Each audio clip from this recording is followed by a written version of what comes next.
প্রতিদিন আপনাদের ভাইয়া রাত্রে খাবার জন্য কী খাবার নিয়ে আসে যেগুলো আমার একদমই পছন্দ হয় না, তাই আজকে বলেছে যে আমি বের হব, আমি বের হয়ে আমার পছন্দ মতো খাবার নিয়ে আসবো। তো যেই বলা সেই কাল, যে আমরা সন্ধ্যাবেলা মতো বের হয়ে গেছি। তাহানকে বাসায় রেখে দিয়েছি, দাদুর সাথে খেলবে। আর এই দুই বিচ্ছুকে নিয়ে গেছি কারণ এরা খুবই জ্বালায়, থাকতেই চায় না, যার জন্য আমরা বাইরে গেলে দুটোকে আমাদের নিয়ে যেতেই হয়। আর তাহান যেহেতু শান্তশিষ্ট, তাহান সবার কাছেই ফ্রিলি থাকে, তাই তাহানকে রেখে যাচ্ছি। সামনে থেকে কিয়ানকে দেখা যায় না, তো কিয়ান সামনে বাবার সাথে সুন্দর করে বাইকে মজা পাই। তো ফার্স্টে আমরা চলে গেছিলাম নাটোরে বাণিজ্য মেলার ওইদিকে ওই রোডে।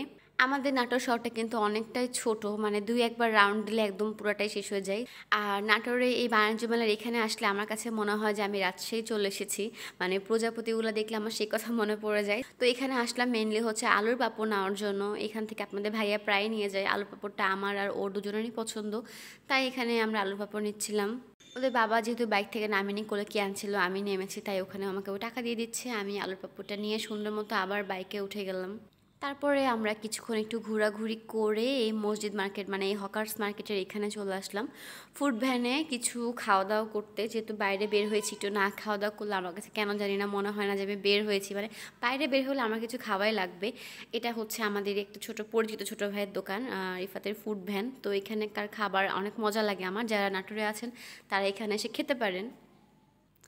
তো আমি ফুচকা অর্ডার করেছিলাম, যেহেতু ফুচকা শেষ হয়ে গেছে, তো বললো যে আপু আজকে বেলপুরি ট্রাই করেন, বেলপুরিটাও ভালো। তো ঠিক আছে, আমি বললাম ঠিক আছে দিয়ে দেন।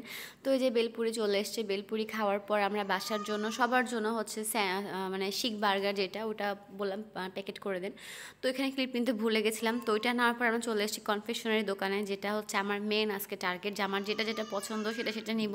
তো আমি ওইখান থেকে আপনাদের ভাইয়াকে দেখাই দিচ্ছিলাম যে এটা নাও ওইটা নাও, সেই সব জিনিসগুলো আর কি নিচ্ছিল। আর এদিকে বাইরে খুবই জোরে মানে মেঘ চমকাচ্ছিল, যে কোনো সময় বৃষ্টি শুরু হয়ে যাবে।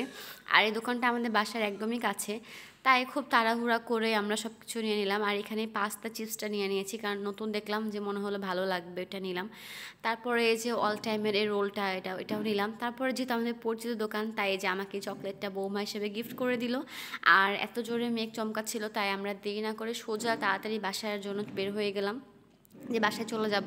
তো আজকে এই ছোটোখাটো ব্লগটা কেমন লাগলো অবশ্যই জানাবেন, আর যদি ভালো লাগে অবশ্যই লাইক শেয়ার করে দিবেন। তো সবাইকে আল্লাহ হাফেজ, আসসালামু আলাইকুম। সবাই ভালো থাকবেন, সুস্থ থাকবেন।